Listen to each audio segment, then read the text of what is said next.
and remove the idle mixture screws.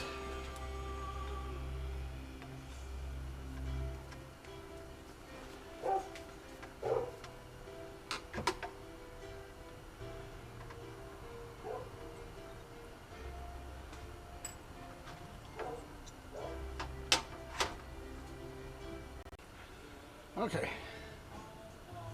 so now everything is disassembled from this metering block, and go to the rear. All you have is the jets to remove. Now look it over.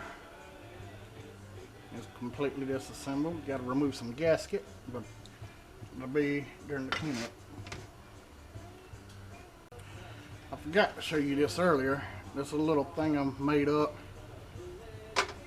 where when I disassemble a carburetor, I screwed all the bolts in just to hold them all in place and keep them all together. Got it drilled up for Holley and Carter carburetors. Now back to the front fuel bowl.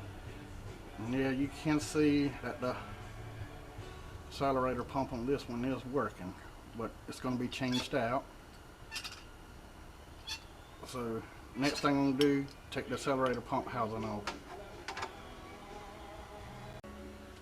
And just take, once you get all the screws out, do a little gentle pull.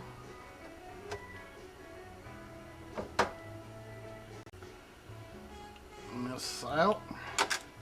And you can see this one here has a umbrella style check valve.